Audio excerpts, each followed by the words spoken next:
Bienvenue sur Delight Your Life, le podcast transformatif et innovant pour t'inspirer à vivre une vie qui a du sens pour toi.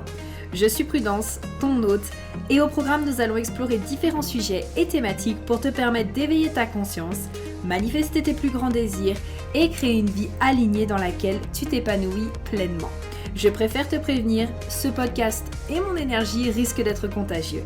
Alors, j'espère que tu es prête et sans plus attendre, let's get started!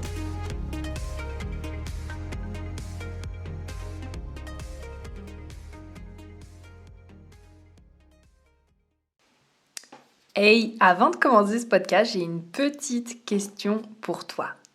Est-ce que tu as envie d'apprendre à utiliser le Human Design en business et à réellement faire décoller, optimiser, exploser ton entreprise? Écoute, juste avant de commencer ce podcast, je voulais te dire qu'avec mon amie Marie, on est en train, d'officiellement créer la HD Business School qui a pour but en fait de t'enseigner le Human Design en business. Donc tout ce qui va être définir ton client idéal, écrire des pages de vente captivantes, est-ce que c'est correct pour toi et tes clients de te nicher ou non, tout ce qui va toucher aussi autour du fait d'avoir un branding magnétique, de vendre tes offres et d'apprendre aussi à tes clients à vendre leurs offres avec fluidité selon tes prédispositions, tout ce qui est aussi lancement by design pour toi et pour tes clientes en fait, pour ton entreprise. Donc écoute, je te mets le lien sous le podcast. N'hésite pas à rejoindre la liste d'attente. La prochaine cohorte va se faire en mars. Tu vas vraiment avoir la possibilité d'avoir nos deux expertises parce que Marie est spécialiste du coup en marketing intuitif et créatif. C'est vraiment une coach de feu, vraiment une coach incroyable. Et puis moi, forcément, je suis experte en Human Design et donc on a décidé de mettre nos compétences ensemble pour vraiment te permettre quelque part d'obtenir les résultats que tu souhaites avec ton entreprise. Donc je ne t'en dis pas plus, je te laisse avec la liste d'attente et je te dis bonne écoute du podcast. Bisous.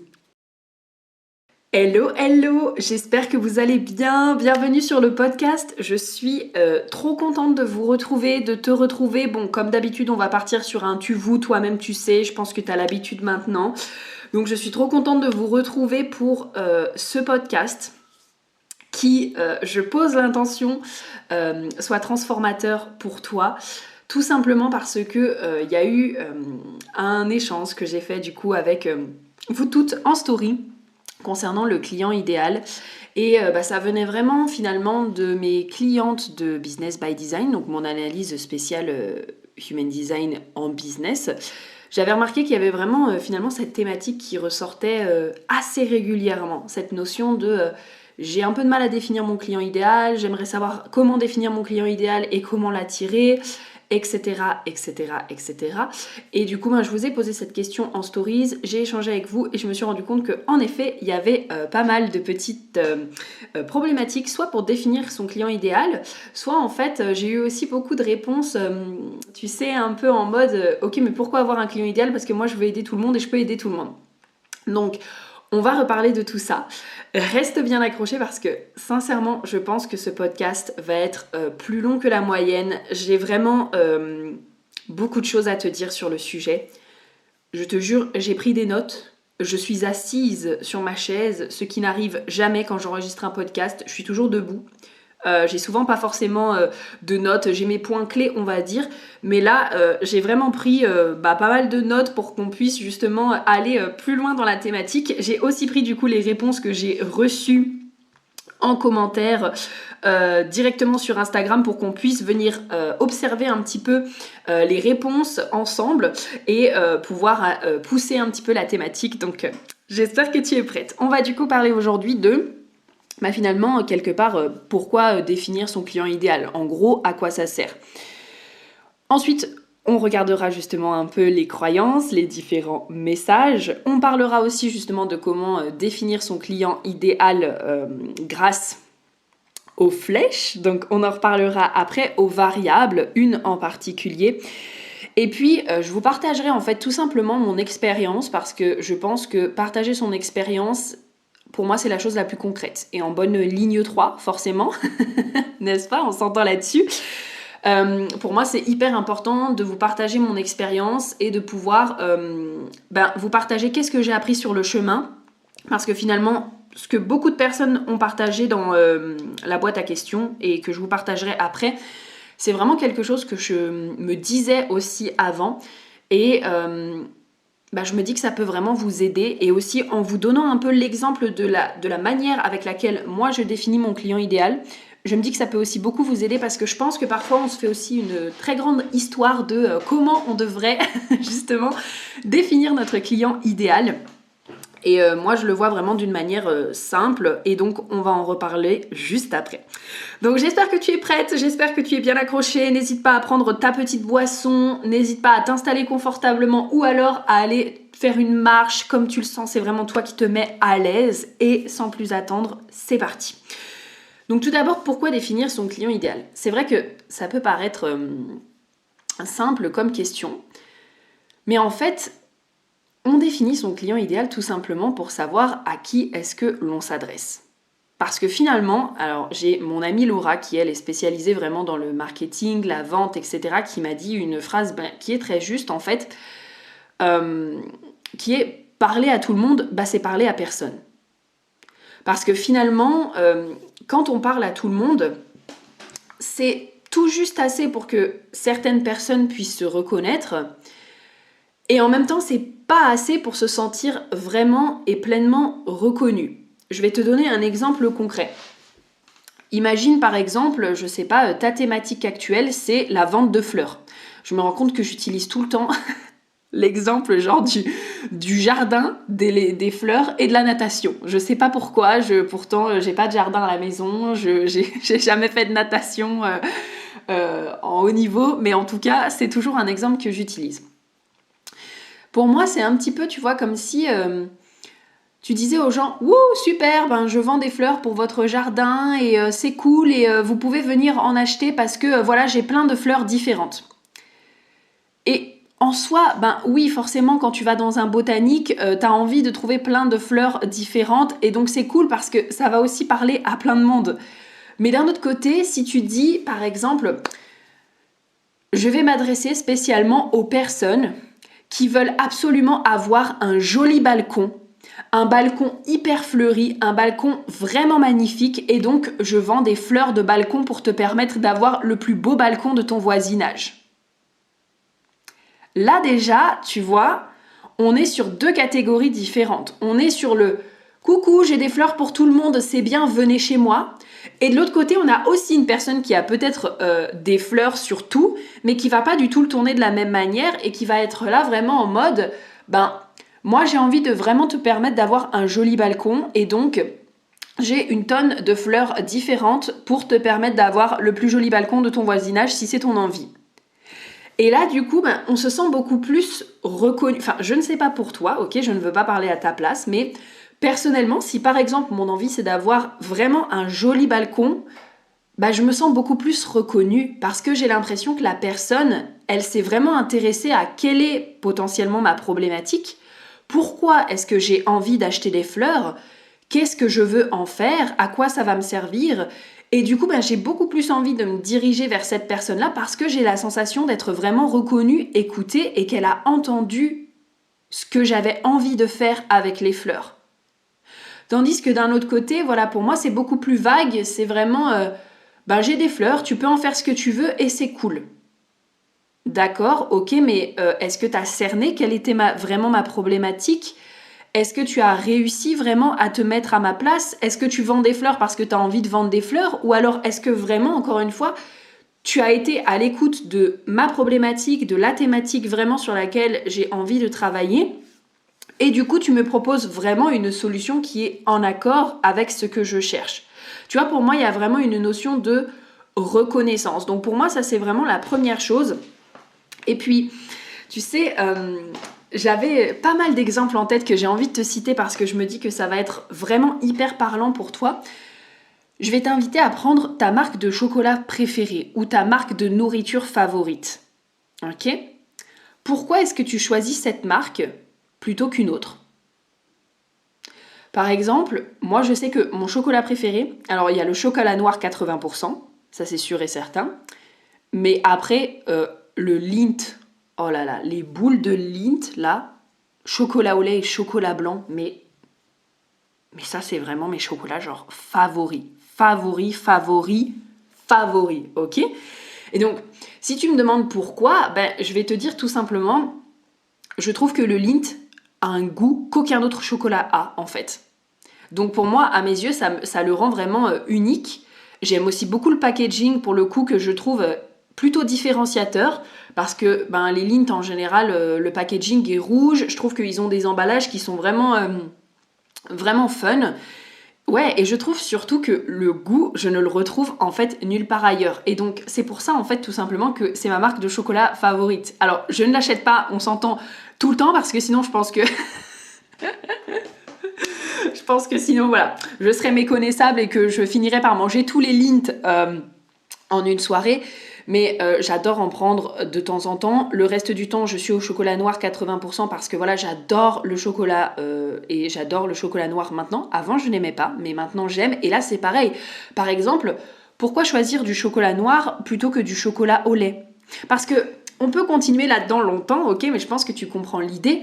Si par exemple, y a cette notion de coucou, j'ai des chocolats pour tout le monde. Bon bah ok, encore une fois ça peut parler à tout le monde, mais la personne peut-être ne se sent pas forcément très reconnue dans la demande. Alors que si c'est vraiment ok, j'ai tel chocolat, je l'ai créé vraiment pour ça, il est spécifique pour ça par rapport à toi et par rapport à ta problématique, est-ce que tu en veux?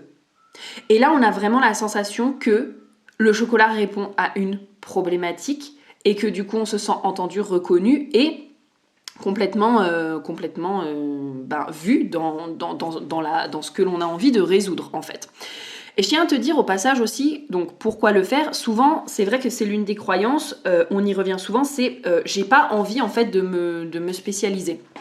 Tu vas voir que finalement, moi je vais pas vraiment te parler de l'ultra niche ou de le niching plus, ok? Parce que moi, c'est pas vraiment ce que je pense non plus. Et tu vas voir qu'il y a différentes manières d'aborder le fait de définir son client idéal et donc quelque part, comme on appelle ça, de se nicher. Mais à un moment donné, il y a de la place aussi pour tout le monde. Il y a vraiment de la place pour tout le monde. Quand tu prends par exemple Lidl, Carrefour et Monoprix, ça aussi c'est un exemple que Laura elle disait souvent et il m'a vraiment marqué. Ben, Lidl, Carrefour et Monoprix, tous les trois, ils ont une clientèle cible qui est différente. Ne serait-ce qu'en termes de prix, c'est absolument pas les mêmes prix à Lidl et à Monoprix par exemple. Et on a au milieu un milieu de gamme qui est Carrefour, ok? Donc toutes les trois s'adressent à trois types de personnes différentes, mais pourtant tous les trois ont du succès. Et donc pour moi, c'est, encore une fois, il n'y a pas de bonne ou de mauvaise réponse, il n'y a pas de « oh, telle personne a plus défini son client idéal que moi » ou quoi que ce soit, ou alors... pour moi, tout le monde a sa place, tout le monde a la capacité de réussir, peu importe tes services, peu importe actuellement ce que tu proposes, peu importe actuellement ta thématique et ce dont tu veux parler, il y a de la place pour tout le monde. Et donc, l'une des premières questions déjà que tu peux te poser, c'est... on va y revenir aussi juste après, mais c'est premièrement avec qui est-ce que tu ne veux pas travailler, ok? Là, on va rentrer un petit peu dans les croyances parce que j'ai tellement de choses à dire vraiment sur cette partie-là, vraiment, j'ai tellement de choses à dire. Avec qui est-ce que tu ne veux pas travailler? Je te pose cette question parce que beaucoup de personnes m'ont dit j'ai pas envie de choisir et moi je peux aider tout le monde et donc je ne vois pas pourquoi est-ce que je devrais choisir parce que de toute façon, voilà. Ou alors il y avait aussi cette notion de j'ai l'impression que ce n'est pas clair pour moi. Donc, avec qui est-ce que tu ne veux pas travailler? Parce que si tu me dis tu veux travailler avec tout le monde, ok? Donc en fait tu veux travailler avec le maçon du coin, tu veux travailler avec la bouchère du coin, tu veux travailler avec... le vétérinaire du coin, tu veux travailler avec le jardinier du coin. Est-ce que ces personnes-là ont exactement, par exemple, la problématique que tu veux résoudre? Ça, c'est déjà une chose à laquelle tu vas pouvoir te poser. Mais également, pour moi, ça va plus loin que ça.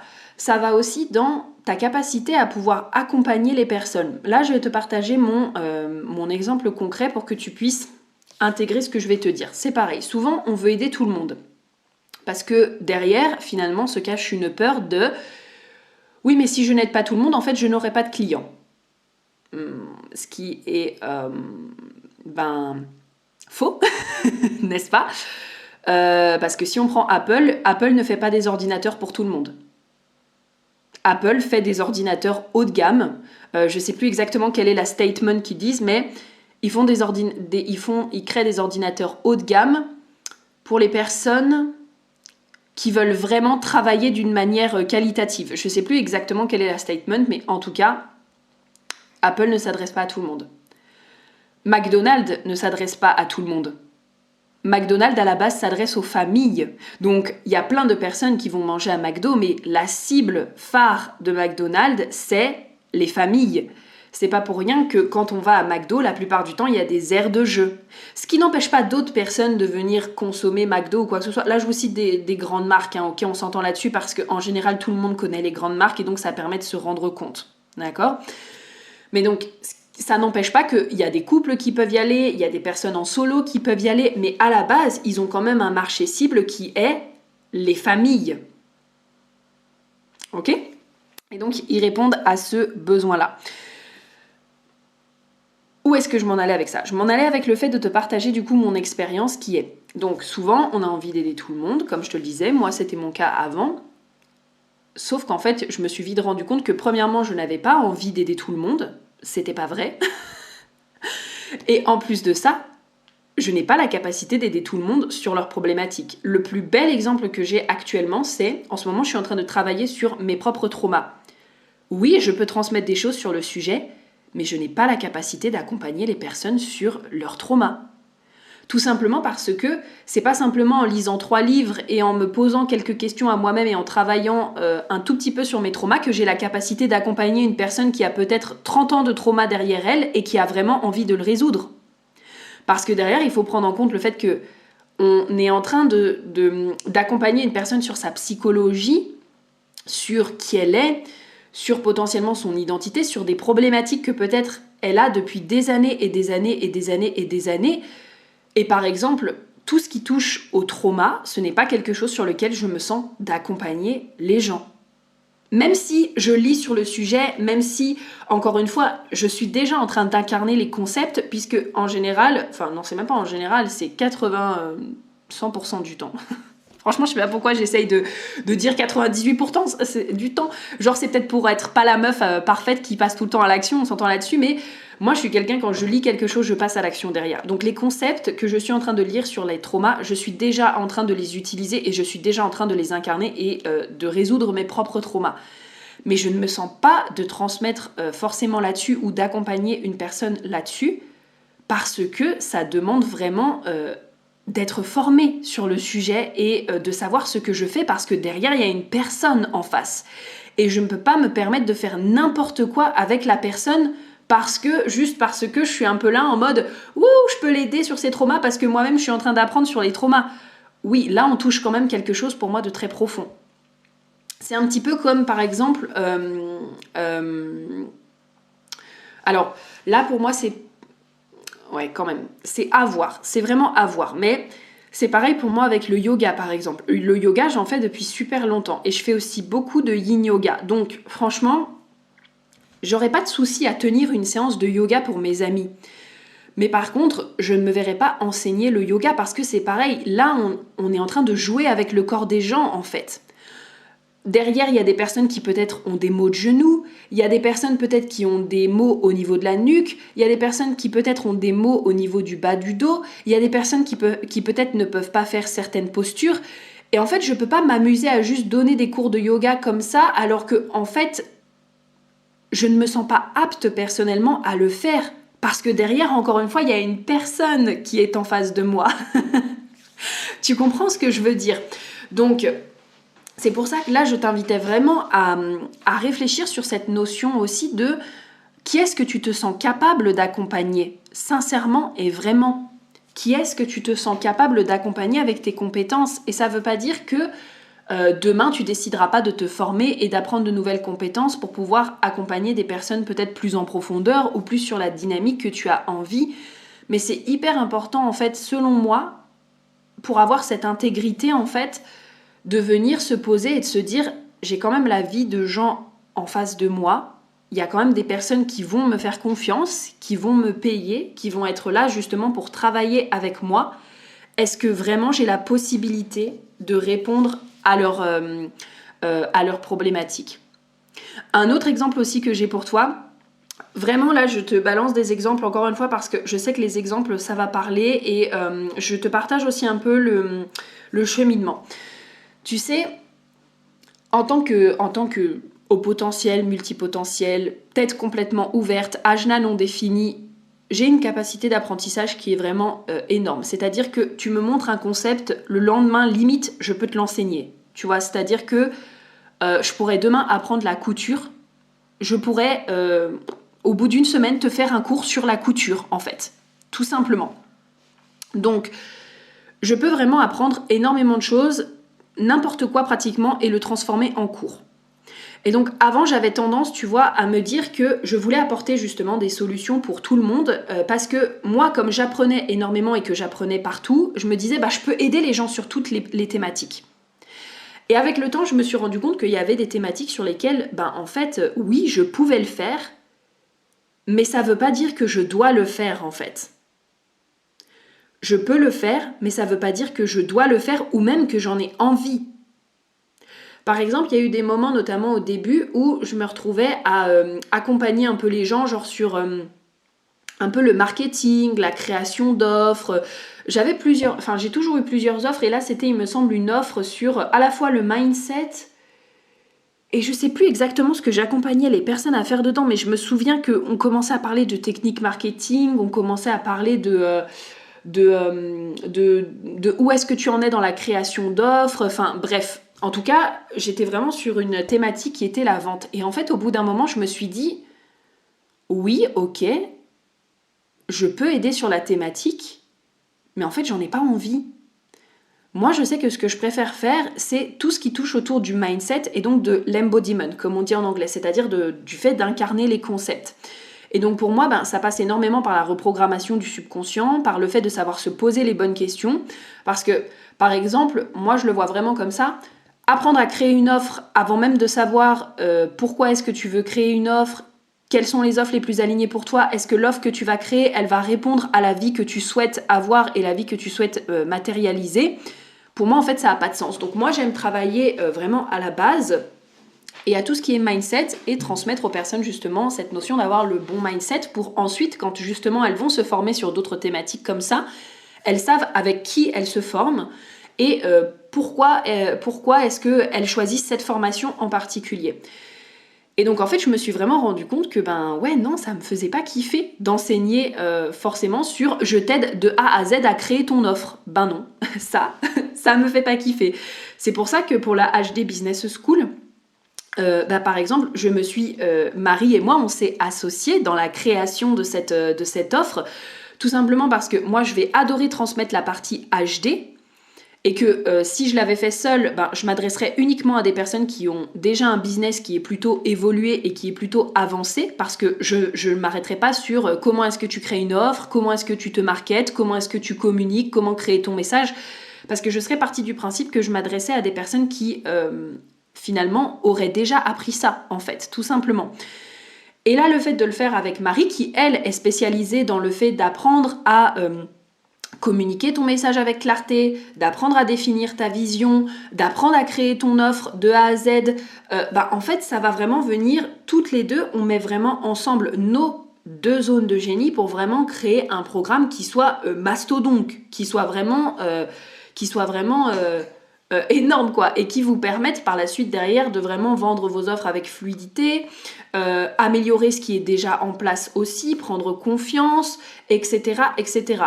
On vous en reparlera prochainement parce qu'au moment où sortira ce podcast, ce sera la veille du coup, la semaine veille du lancement. Donc on ira plus en détail dans ces problématiques-là et dans ces thématiques et dans les solutions aussi qu'on apporte en rapport avec ce programme-là. Mais en tout cas, j'ai appris aussi à reconnaître que chaque personne a sa zone de génie et aussi chaque activité est une activité à part entière. Ok, exactement comme le montage de site web. Le montage de site web, je sais monter un site web. Est-ce que j'ai envie d'enseigner sur le sujet ? Non en fait. Ok. Donc premièrement, vraiment revenir sur avec qui est-ce que tu ne veux pas travailler. Ok, avec qui est-ce que tu ne veux pas travailler? Quelles sont les thématiques que tu pourrais enseigner mais qui peut-être ne te font pas vraiment vibrer? Et à l'inverse, quelles sont les thématiques qui te font vraiment vibrer? Et là d'ailleurs, tu peux remarquer que avant même de parler de client idéal, je te parle de thématiques. Et ça va être important. Une autre croyance aussi que je voulais aborder avec vous, c'était cette notion de je ne veux pas exclure des catégories de personnes et donc je peux aider tout le monde. Ok. Si un jour tu as le feu chez toi, est-ce que tu as envie que ce soit le vétérinaire qui vienne éteindre le feu chez toi parce qu'il part du principe que, ok, il est vétérinaire, mais il peut aider tout le monde? Ou alors est-ce que tu préfères que ce soit un professionnel, comme un pompier, qui sait ce qu'il fait, parce que peut-être à l'intérieur de ta maison qui est en train de brûler, tu as peut-être des objets précieux, tu as peut-être un membre de ta famille, tu as peut-être peu importe, et tu as envie que ce soit un professionnel qui vienne faire le travail. Je suis désolée, je sais que c'est un peu radical comme exemple, mais c'est le premier exemple qui m'est venu. Pareil, est-ce que le jour où tu as une opération du cœur à faire, est-ce que tu as envie que ce soit ton médecin de service qui te fasse l'opération parce que lui, il s'est improvisé médecin qui peut soigner tout le monde? Moi, personnellement, si j'ai une opération du cœur à aller faire, je préfère me référer à un chirurgien qui est professionnel et qui sait ce qu'il fait. Je dis pas que le médecin généraliste, il n'est pas compétent, attention, mais un médecin généraliste s'adresse pour les choses générales. Ok ?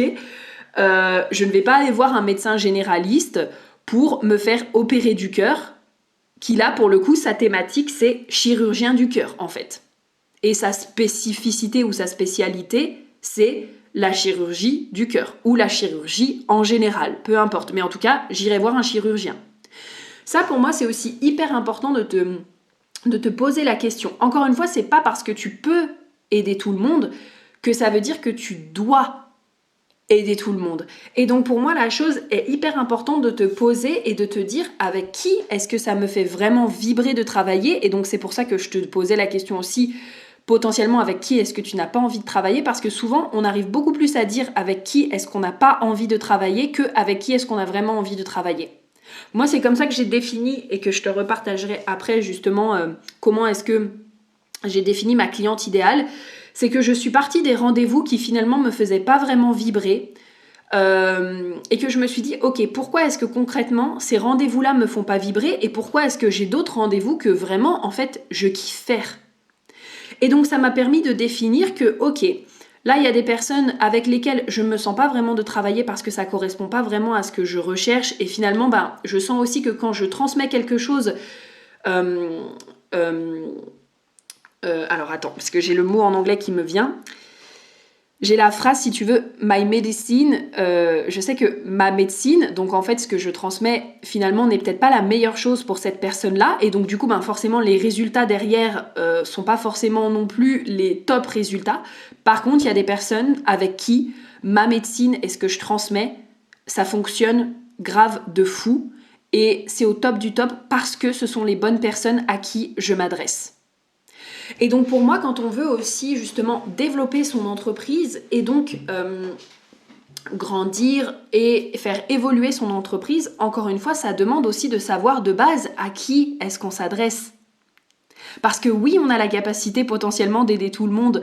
Oui, on n'a pas envie de mettre les gens de côté, on n'a pas envie de mettre les gens dans les cases. Ça, c'est souvent quelque chose qui est retombé. C'est, par exemple, j'ai pas envie de choisir, je veux aider tout le monde. Il y a beaucoup ça qui est ressorti, pourquoi choisir, etc. etc. Parce que, encore une fois aussi, à un moment donné, il y a des personnes sur qui ta médecine va fonctionner le mieux. Il y a des personnes sur qui ta médecine va être le plus efficace. Et donc, pour moi, encore une fois, c'est changer une personne à la fois. C'est te dire que, ok, je sais que mon travail, la personnalité que je suis, va être au top du top avec ce genre de personnes et que oui, je pourrais aider d'autres personnes, mais je sais que sur ce genre de personnes, c'est peut-être pas non plus ça va peut-être pas fonctionner de la meilleure des manières parce que peut-être les personnes n'en sont encore pas à ce stade-là, parce que peut-être elles ne sont pas prêtes à recevoir mes enseignements, parce que peut-être vraiment elles sont complètement à l'opposé de ce que je recherche et donc forcément j'aurais l'impression de pédaler un petit peu dans le vide.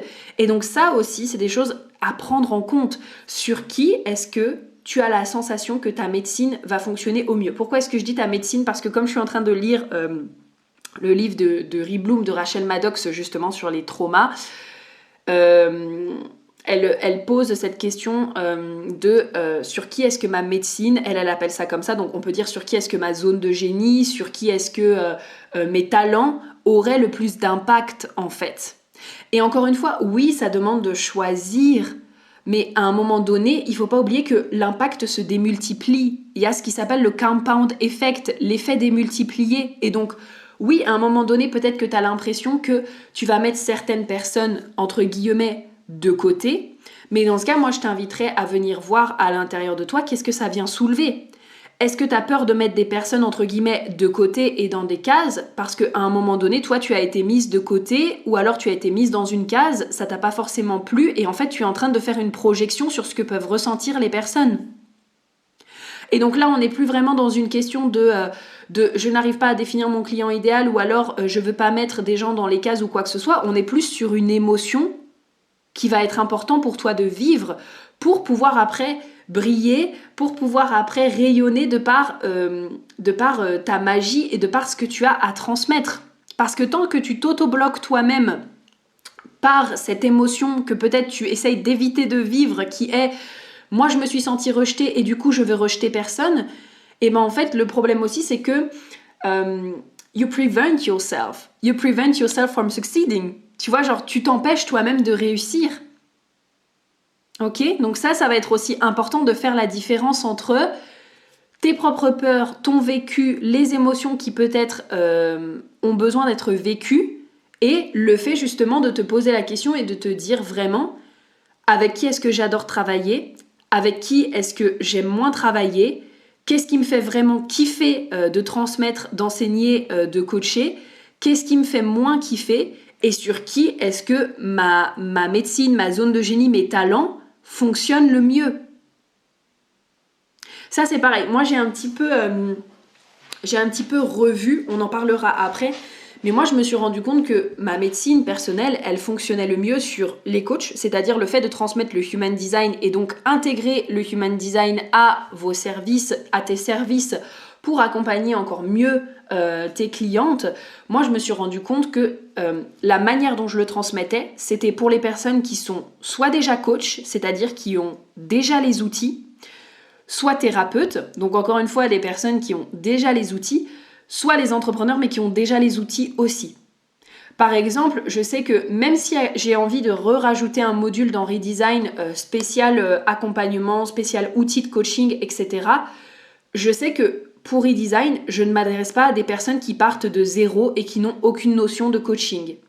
C'est-à-dire que je ne m'adresse potentiellement pas à des personnes qui, en plein milieu, je ne m'adresse plus en tout cas à des personnes qui, par exemple, en plein milieu de Redesign, pourraient se demander, et en fait c'est pareil avec mes analyses, ça c'est quelque chose que j'ai revu, qui pourraient se demander, ok Prudence, mais concrètement, comment je me déconditionne et ça veut dire quoi se déconditionner ? Là, quand une personne, par exemple, me pose cette question en pleine analyse ou alors en plein redesign, eh ben je sais que mon message n'a pas été assez clair. Parce que je m'adresse à des personnes qui ont déjà les outils et je ne m'adresse pas à une personne qui part de zéro au niveau de ses outils et donc de sa capacité à s'auto-coacher, par exemple. Pour moi, ma cliente idéale, on en reparlera après, mais c'est une personne qui sait au minimum s'auto-coacher. Et ça veut pas dire genre avoir tous les outils de coaching disponibles, on s'entend là-dessus. Mais c'est une personne qui, quand je lui dis le mot, ben là ça va être important de cheminer là-dessus et donc te déconditionner, c'est une personne qui a au minimum un outil pour pouvoir le faire. Peu importe que ce soit de l'EFT, du journaling, de l'écriture, que ce soit de l'hypnose, que ce soit le travail des émotions, que ce soit le soin des traumas, que ce soit le fait de reprogrammer son subconscient ou quoi que ce soit, peu importe en fait l'outil qui est utilisé, je m'adresse à une personne qui a au minimum un outil et qui sait ce que ça signifie de se déconditionner. Parce que je me suis rendu compte que dans ma manière de transmettre et donc dans ma manière d'aborder les choses, ben mon travail, mon activité ne fonctionne pas forcément super bien sur des personnes qui n'ont aucun outil. Et c'est pas que je ne veux pas genre mettre tous les outils en place, encore une fois, je pourrais le faire, mais ce n'est pas le genre de personne à qui je veux m'adresser. Et je sais qu'il y a plein d'autres personnes dans ce monde qui seront capables de l'aider. Tu vois ce que je veux dire? Donc ça, c'est des choses aussi qui viennent s'affiner avec le temps, ok? Donc voilà pour ça. Ensuite, d'autres petites choses que j'ai eues et d'autres commentaires, il y a eu pas mal, j'ai l'impression d'être trop vague, trop généraliste, que ça se fait déjà beaucoup, donc ça on va reparler, et impression que ce n'est jamais assez précis. Alors, par rapport à ça justement, ça dépend aussi de la thématique, parce que de la thématique que vous utilisez et peut-être aussi même de l'outil. Par exemple, moi j'utilise le HD, j'utilise l'Astro, j'utilise le Jenkins. Alors oui, c'est des outils dont on entend de plus en plus parler, mais c'est pas tout le monde en fait qui le fait. Ce qui fait que de base, moi je me démarque déjà par le fait de l'outil que j'utilise. Donc par exemple, si vous utilisez un outil en particulier, je sais pas, je reprends l'exemple de l'EFT ou le Reiki ou les soins énergétiques, ben déjà vous allez pouvoir vous démarquer de par l'outil aussi que vous utilisez. Parce que par exemple, une personne qui va dire je t'aide à libérer tes émotions, point. Je t'aide à vivre tes émotions pour que tu puisses être libre. Ok, bon bah ça c'est cool, très bien. Mais on peut être un peu plus spécifique, par exemple en disant je t'accompagne à libérer tes émotions grâce à des soins énergétiques puissants pour te permettre enfin d'être libre. Là, on apporte une toute petite spécificité en plus. Finalement, bah, c'est vrai que c'est un tout petit détail, mais ça permet déjà premièrement de se différencier d'une personne qui dit simplement « je vais t'aider à vivre tes émotions pour être plus libre » et peut-être que ça t'aidera aussi à te différencier de la personne qui, elle, utilise l'EFT. Parce qu'il y a des personnes qui vont raisonner avec l'EFT et il y a des personnes qui vont raisonner avec les soins énergétiques. Et en fait, ben, c'est très bien comme ça. Encore une fois, c'est très bien comme ça. Ce qui ne veut pas dire que tu ne peux pas apprendre l'EFT ou les soins énergétiques si jamais tu veux compléter ta base d'outils. Mais en tout cas, tu peux vraiment, en fait, tout simplement, encore une fois, te démarquer aussi de par l'outil que tu utilises. Et donc, si tu regardes bien, moi, la manière dont j'ai appris aussi à me spécifier petit à petit, à la base, je parlais vraiment uniquement du Human Design. Puis petit à petit, du coup, j'y ai ajouté l'Astro et le Jenkins, même si je fais pas genre tonnes de publications sur ça sur mon Instagram par exemple. Il n'empêche que dans mes services, c'est quelque chose que l'on retrouve. Et donc, moi, la seule spécificité que j'ai rajoutée actuellement, c'est que je vous accompagne sur le HD, l'Astro et le Jenkins en business. Donc ça aussi, c'est un point qui est important parce que le HD, par exemple, l'Astro et le Jenkins, on en entend beaucoup parler. Par contre, qui sont les personnes qui accompagnent spécifiquement sur le business ? Et donc là, ça permet aussi d'apporter une toute petite spécificité. Ok ? Et puis finalement, moi, j'adapte au fur et à mesure du temps, avec ce que j'apprends, avec ce que je découvre, avec le fait de me découvrir aussi moi aussi. Peut-être que plus tard, ce sera HD Astro Jenkins spécifiquement pour l'argent, pour te permettre d'être abondante. Mais même là, tu vois, là aussi, ça me fait le souvenir que j'ai un autre exemple à te souligner. Madame Fauché, justement, qui elle est spécifique sur, de base, l'argent. Ok ? On pourrait se dire, ok, sa thématique principale, c'est l'argent. Oui, mais en fait, c'est pas que l'argent. Sa thématique principale, c'est premièrement, elle accompagne les entrepreneurs. Donc déjà, c'est l'argent et les entrepreneurs. Et c'est la gestion, justement, des finances personnelles. Parce que si on prend juste la thématique de l'argent et que tu dis, j'aide les gens sur l'argent, à développer leur mindset sur l'argent, ok. Est-ce que tu les aides pour la crypto-monnaie ? Est-ce que tu les aides pour la bourse ? Est-ce que tu les aides à investir leur argent en immobilier ? Est-ce que tu fais du mindset ? J'allais dire que du mindset, mais du mindset c'est déjà très bien. Moi, je suis surtout dans cette partie-là sur le mindset. Est-ce que tu fais la partie justement gestion d'argent ? Est-ce que tu parles de l'argent spécifiquement pour les comptables ? Tu vois, même là en fait, c'est la thématique principale, c'est l'argent, mais tu vas venir spécifier un petit peu parce que en fait, tu peux pas aider les gens sur tout, encore une fois. Tu vois ce que je veux dire ? Moi, si je veux apprendre à investir en bourse, je vais pas aller voir une personne qui fait que du mindset.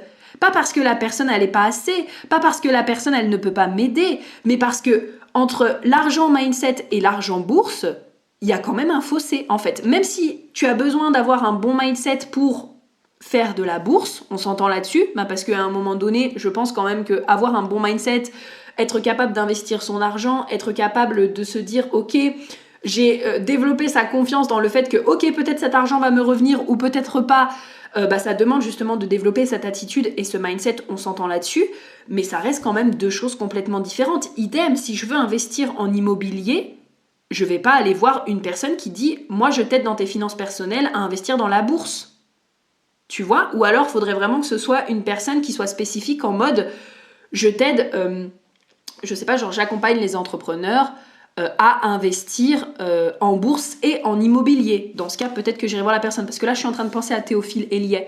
Théophile Hélier, c'est ça qu'il fait, je sais pas si vous le connaissez. Mais du coup, lui, il est beaucoup sur l'investissement en bourse et l'investissement en immobilier. Ok ? Mais c'est pareil, là, je viens de donner un exemple très concret aussi. Moi, je vais beaucoup plus aller me tourner vers une personne qui dit « J'aide les entrepreneurs à investir en bourse » qu'une personne qui dit « Je t'aide à investir en bourse ». Pourquoi ? Parce que, encore une fois, les conditions entre un entrepreneur et un salarié ne sont pas les mêmes pour emprunter. Il n'y a pas les mêmes choses, c'est pas exactement les mêmes démarches. Donc je ne vais pas aller voir une personne qui peut-être aide les salariés à investir en bourse alors que moi je suis entrepreneur.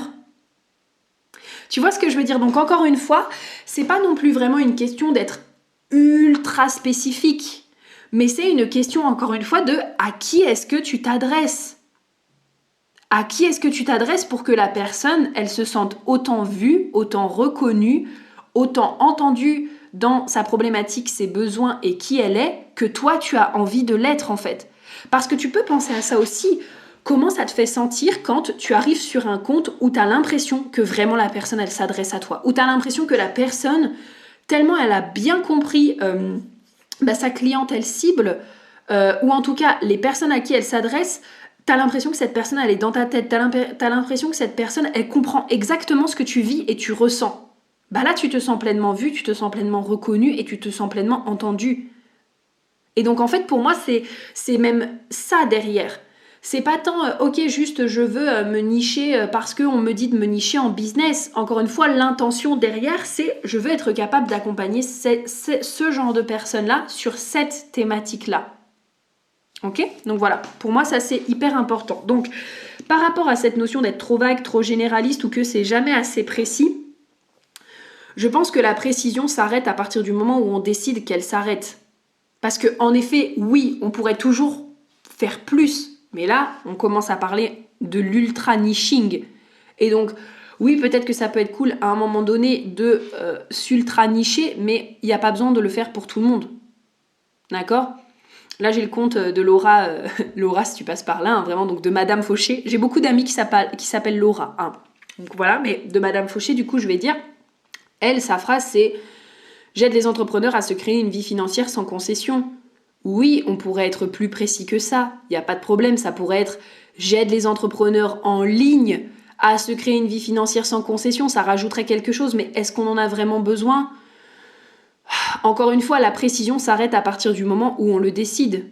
Même moi, je pourrais être encore plus précise et dire, je sais pas, par exemple, Human Design, Astro, Genki en business pour les entrepreneurs qui ont un business en ligne. Ok, oui, ça serait un peu plus précis encore une fois.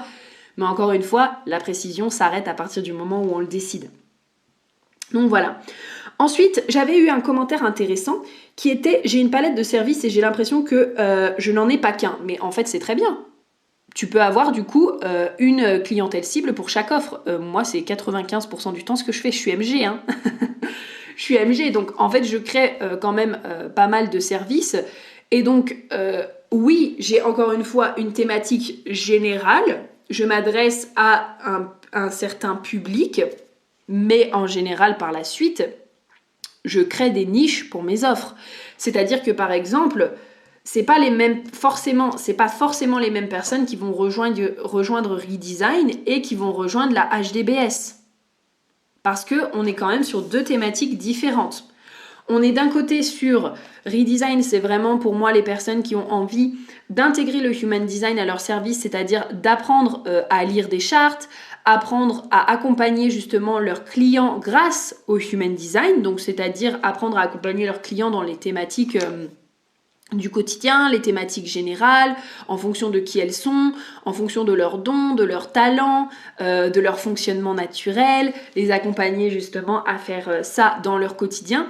Tandis que la HD Business School, on est vraiment là sur accompagner les clientes plus soi-même dans le marketing, dans la vente, dans le niching, dans les lancements. Donc là, on est vraiment sur quelque chose de beaucoup plus business. Donc, même si la thématique est la même, c'est-à-dire le human design, là, pour le coup, la niche pour les deux est complètement différente.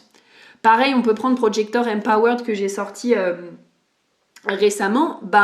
J'ai tout type sur mon compte Instagram, on s'entend là-dessus, n'est-ce pas? Et je pense que là, j'ai tout type qui est en train de m'écouter.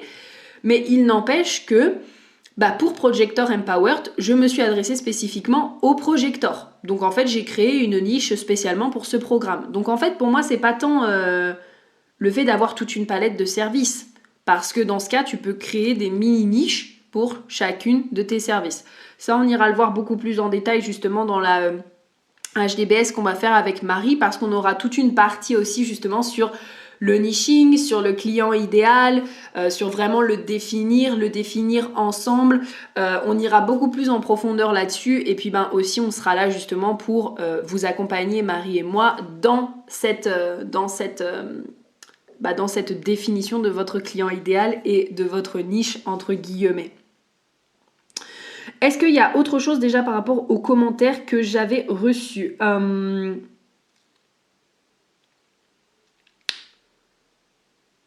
Oui, voilà, je pense que en fait, parmi tous les commentaires que j'ai reçus, c'était surtout ça. Et puis encore une fois, cette notion de être trop spécifique, etc., etc. Et il y a beaucoup de personnes, qui ont cette peur justement, encore une fois, d'être trop spécifique. Mais en fait, je vous invite à aller regarder ce qu'il y a derrière. Pourquoi est-ce que vous avez peur d'être trop spécifique? La plupart du temps, c'est parce que quand on est trop spécifique, on a peur que derrière, on fasse pas de vente. C'est ça, en fait, la vraie problématique. Et si, en fait, c'était pas vrai? Et si, en fait, en étant le plus clair possible, vous faisiez justement plus de ventes? Et si vous choisissiez de vous raconter une autre histoire? Ok? Donc voilà déjà par rapport à ça. Maintenant, on va regarder justement la flèche, les variables pour vous permettre de définir votre cliente idéale. Donc, là, vous allez pouvoir prendre votre body graph et en fait, tout simplement, on va regarder ensemble la flèche du coup qui est en bas à droite. Donc au niveau des 4 flèches que vous avez en haut. Donc je vous rappelle, les flèches, pour y avoir accès, soit vous allez du coup sur Design Humain France, ils les mettent. Soit vous avez aussi le site de Jenna Zoé qui s'appelle My Human Design. Soit moi j'utilise tout le temps My Body Graph. La seule chose à savoir avec My Body Graph, c'est qu'il faut faire Open in Talking... Alors attends, parce que là je l'ai ouvert justement. Quand vous arrivez sur le site My Body Graph, les flèches ne s'affichent pas tout de suite selon comment vous arrivez sur le site. Et donc il faut aller sur le petit... Il y a le mot Library, le mot New, et juste à côté il y a le mot Body Graph. Et il faut aller du coup dans Body Graph et donc Open in Online Software. Et là, quand vous allez ici, il y a les flèches qui apparaissent. Et puis sinon, forcément, Genetic Matrix. Hein. Voilà, on n'en reparle pas. Et donc là, vous avez les flèches au niveau du coup de votre centre de la tête et du centre de l'ajna. Et on va venir regarder celle qui est en bas à droite. D'accord? Donc, elle est noire. C'est la deuxième noire, en bas à droite. Et donc, soit elle peut pointer sur la droite, soit elle peut pointer sur la gauche. D'accord? Donc, normalement, si elle pointe sur la gauche... C'est en fait finalement comme pour la manifestation. Il y a besoin, en tout cas, vous avez ce besoin-là pour vous, pour que les choses soient claires au quotidien, d'être le plus spécifique possible. Okay? Encore une fois, je dis normalement, c'est à vous d'expérimenter. Je ne peux pas être à votre place. Et le Human Design n'est pas... encore une fois la science de je te dis quoi faire, ok? Et je décide à ta place. C'est la science de la différenciation et donc ça demande à être expérimenté, d'accord?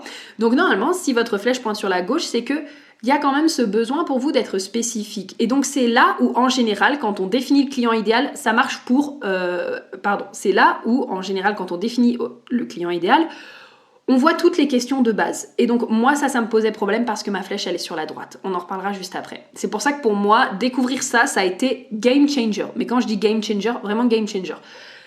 Parce que c'est là où on se pose les questions justement de ok, qui est ma cliente idéale, quelle activité est-ce qu'elle fait, quel travail est-ce qu'elle fait, quels sont ses hobbies, qu'est-ce qu'elle fait de son temps libre, etc., etc. Tout simplement parce que les personnes en général qui ont cette flèche-là sur la gauche, plus ils vont avoir de détails, plus ça va les aider à se projeter. Et donc, plus ça va les aider à se projeter, plus ça va leur permettre de ressentir les émotions et donc de ressentir aussi ce que peuvent potentiellement ressentir leur client idéal, d'accord ? Donc du coup, si tu as cette flèche sur la gauche et que les questions de base ont très bien fonctionné pour toi, c'est parfait, d'accord ? Tu peux vraiment garder cette dynamique-là et aller dans ces détails-là pour te permettre, toi, de ton côté, de gagner en clarté. Et encore une fois, la spécificité des questions et donc votre définition de la spécificité s'arrête quand vous le décidez. Qu'est-ce que ça veut dire pour vous être spécifique ? Peut-être que pour une personne, être spécifique, c'est faire une liste de 30 questions pour répondre à sa question, à son client idéal, sur qu'est-ce que sa cliente idéale. Peut-être que pour une autre personne, être spécifique, c'est j'ai 5 questions, point à la ligne en fait. Donc la spécificité s'arrête à partir du moment où vous le décidez. Oh là là, je devrais vraiment en faire une quote et mettre ça sur mon Instagram. Donc voilà.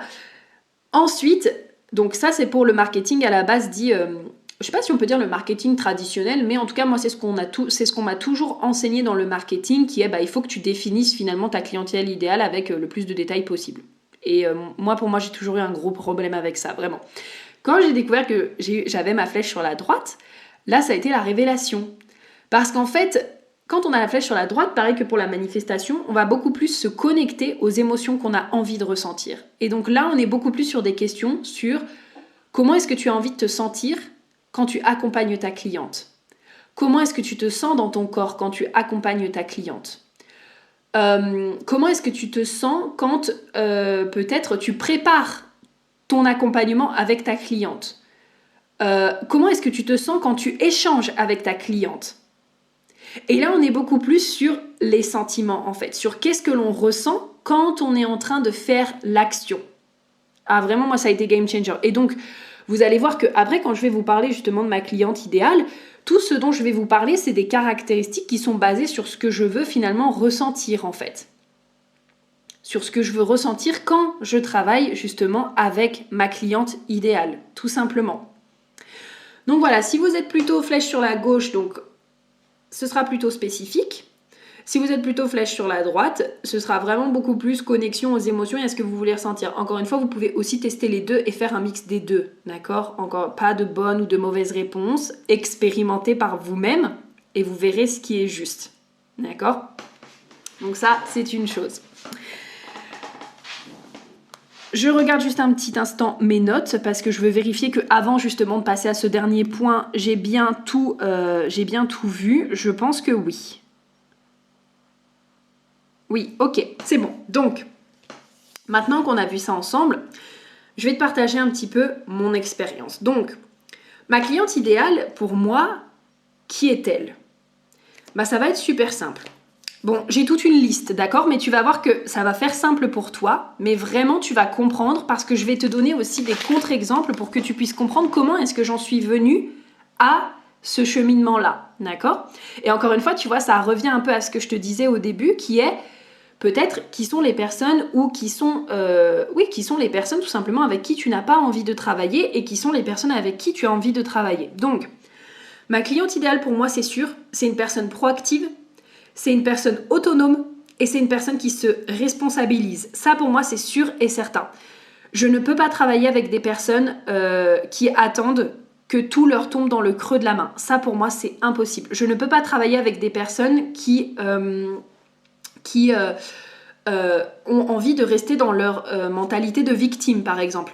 Je ne peux pas travailler avec des personnes qui, par exemple, quand je leur donne des exercices, ne font pas les exercices. C'est impossible pour moi, vraiment. J'ai eu déjà travaillé avec des personnes comme ça, pour moi, c'est pas possible. En fait, vous allez voir que ma cliente idéale, c'est moi, en fait. C'est juste moi. Moi, je suis quelqu'un de très proactive. Je vais te donner un exemple, mais là, par exemple, je suis en tout cas, au moment peut-être où tu écoutes ce podcast, je suis en accompagnement avec ma belle Anna, que j'adore, sur l'astrologie. J'attends pas que Anna, elle m'explique tout de A à Z. quand je lui pose une question par exemple, ok, de quelle manière est-ce qu'on voit le marketing en astrologie, de quelle manière est-ce qu'on voit la cohésion d'équipe en astrologie, elle va me dire tu peux regarder ça, ça, ça. Et en fait, moi, je vais faire mes recherches et quand je vais arriver au prochain coaching, j'aurai déjà fait mes recherches et donc juste, je vais lui poser des questions sur les choses que peut-être j'ai moins bien compris, sur les choses que peut-être ça a été un peu plus difficile, mais en tout cas, je suis proactive, je suis autonome, je fais mes propres recherches, je pose les questions pour pouvoir, moi, après, passer à l'action et je me responsabilise. Ça, pour moi, c'est vraiment extrêmement, extrêmement, extrêmement important. Je me responsabilise et donc... Pour moi, dans la responsabilisation, il y a aussi cette notion de, même par exemple dans la manière dont je vais la plupart du temps échanger avec mes amis ou même échanger justement avec ma mentor, etc. Quand je dis aussi je me responsabilise, c'est que je me responsabilise sur ce que je ressens et sur mes pensées. C'est-à-dire qu'avant même de parler en général de ce que je ressens et de ce que je vis avec mes amis et avec ma coach ou ma mentor, déjà je fais un point sur mon carnet en mode... Qu'est-ce que je ressens, qu'est-ce que je vis, et en fait je déblaye déjà une grosse partie, et une fois que j'ai déblayé une grosse partie, j'en parle à ce moment-là en fait. Parce que je considère que la personne en face, en fait, n'a pas à se recevoir tout dans la figure parce que actuellement je vis ça, je ressens ça, etc. Donc d'abord je me responsabilise, je me prends en main, et ensuite en fait j'en parle aux personnes autour de moi. Donc moi ça c'est vraiment ce que j'attends de ma cliente idéale. Ensuite bien sûr ça c'est hyper important pour moi aussi, c'est une femme ambitieuse. C'est une femme passionnée, c'est une femme dynamique et c'est une femme qui veut faire une différence. Ça pour moi obligé parce que quand je travaille avec elle, je veux sentir qu'elle est portée par son projet. Je veux sentir qu'elle a envie d'y aller, je veux sentir qu'elle a envie de passer à l'action, je veux sentir qu'elle est passionnée par ce qu'elle fait. Ça pour moi c'est hyper important. Travailler avec une personne qui est en face de moi et qui est un peu là en mode je sais pas vraiment pourquoi j'ai mon projet, je fais ça parce que voilà on m'a dit de le faire. Ou alors je sais pas vraiment quoi faire d'autre actuellement. Et encore une fois, pour moi, il n'y a aucun problème d'en être à ce cheminement-là. J'ai été à un moment donné comme ça. Tout ce que je vous dis, c'est qu'à un moment donné, j'ai été ce genre de personne. Il n'y a pas de souci, d'accord ? Mais c'est pas moi qui vais vous accompagner si vous êtes dans cette situation. Il y a plein d'autres personnes qui, je suis sûre, seront ravies de vous accompagner. Moi, ça ne sera pas avec moi en fait. Parce que moi, j'ai vraiment besoin que la personne, elle soit ambitieuse, elle veuille faire cette différence, elle soit go-getter aussi, et ce soit une personne qui soit prête à passer à l'action. Mais ça, pour moi, c'est genre hyper important. Une personne qui n'est pas prête à passer à l'action parce que, oh my god, non, ça me fait trop peur. Pour moi, c'est pas possible non plus parce que, en fait, on va tourner en rond. Ça va être, ok, là, il va être temps pour toi de passer à l'action. Non, mais du coup, ça me fait trop peur et je veux pas y aller. Ok, mais en fait, si tu veux passer la prochaine étape, il va falloir que tu passes à l'action. Oui, mais non, en fait, ça me fait trop peur. Non, en fait. Enfin, je veux dire, oui, on a le temps, la vie est longue. Mais quand même, on y va, quoi. On est go-getter. Allez, on est dynamique. On y va. Vous voyez ce que je veux dire ? Donc, ça, pour moi, c'est pareil. C'est vraiment hyper, hyper important pour moi. Donc, en fait, concrètement, c'est là où j'en suis venue à me dire que, tout simplement, ma cliente idéale, c'est une leader, en fait. Parce que les leaders sont comme ça, les leaders se responsabilisent, les leaders sont proactifs, en tout cas pour moi, voilà. Les leaders sont proactifs, les leaders sont autonomes, les leaders, la plupart du temps, sont ambitieux, ont une grande vision, veulent faire une différence, et donc veulent avoir un impact aussi. Et donc pour moi, ça c'est super important. Une autre chose aussi pour ma cliente idéale qui pour moi est important, c'est le respect mutuel. Ça pour moi c'est super important, l'intégrité, et donc aussi l'une de mes valeurs les plus importantes, c'est le temps. C'est-à-dire que pour moi, ma cliente idéale, c'est une personne qui sait que le temps, c'est la chose la plus précieuse, que quand peut-être elle me pose une question, quand on a 1 heure ensemble, quand je lui accorde du temps, en fait, elle sait que je suis en train de lui donner quelque chose que je pourrais jamais réavoir. Mine de rien, quand on y réfléchit, l'argent, on peut toujours en créer. L'argent, tu peux gagner au loto demain, tu peux investir en bourse, tu peux faire 10 ventes demain, il n'y a pas de problème et tu peux générer plus d'argent. Le temps, tu peux pas. Tu peux pas te dire demain, je vais gagner au loto du temps et boum, on me rajoute 6 années de ma vie. Impossible. Ça veut dire que le temps que tu es en train de donner, quand tu échanges avec une personne dans ta communauté, quand tu échanges avec une personne sur WhatsApp, quand tu réponds à un email, quand tu es en train de kiffer ta life, c'est du temps qui ne reviendra jamais. Et pour moi, c'est hyper important que ma cliente idéale, elle soit au courant de ça. Vraiment. J'en reparlerai aussi d'ailleurs dans mes besoins et mes limites, parce que c'est vrai que un podcast que j'ai envie de faire sur comment définir ses besoins et ses limites, et du coup je parlerai aussi de mon expérience là-dessus, mais j'en reparlerai parce que je me rends compte que j'en ai pas assez parlé, et en fait ce que j'essaie de mettre en place actuellement, c'est vraiment tout ce qui peut me permettre premièrement de servir un maximum de personnes en même temps, parce que quand je fais du contenu gratuit, en général c'est pour servir un maximum de personnes. Si après les personnes veulent quelque chose de vraiment personnalisé, spécifique à leur problématique, c'est là où en fait on va dans du one-on-one, en tout cas dans mes formations. Mais aussi justement pour cette notion de temps. C'est pour ça en fait que je réponds pas aux questions non plus en MP. D'une part parce que ça sert qu'une seule personne. Bon, servir une seule personne, c'est très bien parce que c'est encore une fois une personne à la fois. Ok, c'est très bien, mais si ça peut servir le collectif, en fait c'est encore mieux, on s'entend là-dessus, parce que je sais très bien que la question que la personne est en train de poser, d'autres personnes sont en train de se la poser aussi, et donc ça permet de servir tout le monde, mais aussi parce que pour une question de temps, parce que, encore une fois, le temps est précieux, mon temps est précieux, ton temps est précieux, votre temps est précieux, et donc personnellement, je n'ai pas envie de prendre le temps de répondre à 2000 personnes. Actuellement, on est 2000 sur la communauté, c'est énorme. 2000 personnes qui me posent 2000 questions en MP. C'est pas possible pour moi. Parce que, c'est pas possible. C'est pas possible. Le temps, pour moi, il est trop précieux. Et donc, je suis en train de mettre en place vraiment quelque chose qui me permettrait de, déjà, genre tout ce qui est Q&A, etc., c'était ça le but. C'était de pouvoir justement servir un maximum de personnes. Et donc de ne pas répondre aux questions en MP, en one-on-one, et que comme ça la question elle soit posée à un moment donné et à un jour défini.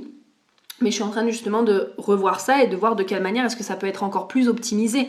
Mais c'est sûr que ma cliente idéale, moi je pense que l'un des meilleurs compliments que vous pouvez me faire, c'est merci pour ton temps, merci pour le temps que tu m'as accordé. Et d'ailleurs c'est vraiment quelque chose que je dis souvent aussi quand j'échange avec une personne, que ce soit peu importe sur les réseaux, ou parce que, je sais pas, genre il y a une information qui me manque et qu'elle prend de son temps pour pouvoir me donner cette information-là, vous pouvez être sûr que je lui dis merci pour le temps que tu as pris pour faire cette tâche et me donner la réponse.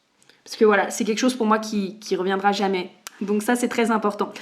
Et puis bien sûr, on a aussi, pour ma cliente idéale, l'ouverture d'esprit. Parce que une personne qui n'est pas ouverte d'esprit, elle peut pas travailler avec moi en fait. Quand je commence à lui dire, écoute, ton âme elle a choisi de vivre ça, et donc oui c'est challengeant, mais à un moment donné ton âme elle a choisi de vivre ça, et donc ça va être important de composer avec et d'apprendre les leçons que tu as à apprendre. Si la personne déjà elle est pas ouverte d'esprit et qu'elle est un peu là en mode mais qu'est-ce qu'elle me dit, genre quoi, mon âme a choisi de s'incarner dans cette vie là avec ces challenges là, mais qu'est-ce qu'elle dit déjà, la réincarnation, moi j'y crois, déjà on va avoir un problème. Ok, et puis même je pense que en général les personnes qui sont hyper ouvertes d'esprit, vous êtes des personnes déjà hyper ouvertes d'esprit, ok. Sinon vous seriez pas sur mon compte, vous seriez pas là en train de m'écouter, en train de parler de HD, d'astro, de Jenkins, on s'entend là-dessus, mais en tout cas ça pour moi c'est extrêmement important. Donc voilà. Là, je pense que j'ai tout dit par rapport à ça. Et donc, vous voyez, tout ce que je veux dire par rapport à ça, c'est que c'est basé encore une fois sur des choses que je veux ressentir. Quand je veux travailler justement avec ma cliente de cœur, premièrement, je veux me sentir respectée. Ça, c'est sûr et certain. Je veux me sentir respectée dans mes besoins et dans mes limites. Je veux me sentir portée. Je veux vraiment me sentir portée par la personne, par ses projets, par le pourquoi est-ce qu'elle a envie de monter ça, qu'est-ce qui lui tient à cœur.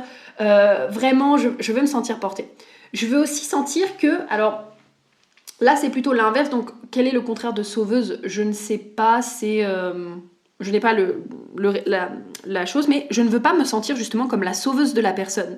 C'est pour ça que je veux que la personne soit proactive, autonome, qu'elle se responsabilise et que ce soit une personne qui passe naturellement à l'action.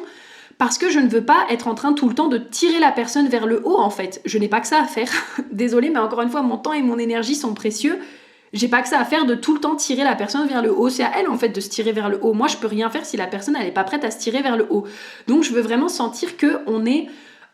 je sais pas si on peut dire sur un pied d'égalité en fait, mais je pense que c'est ça. Je veux sentir que ok, peut-être que là tu viens me voir parce que tu as envie de développer ton mindset, mais en fait je pourrais tout autant venir te voir peut-être si toi je sais pas, genre tu es une thérapeute spéciale des émotions, et donc on est au même niveau, mais par contre juste on va pouvoir se compléter sur certaines choses en fait, et donc se faire grandir et co-créer ensemble. Pour moi ça c'est vraiment hyper important. Donc voilà, c'est vraiment basé sur ce que je veux ressentir, et donc ma flèche sur la droite.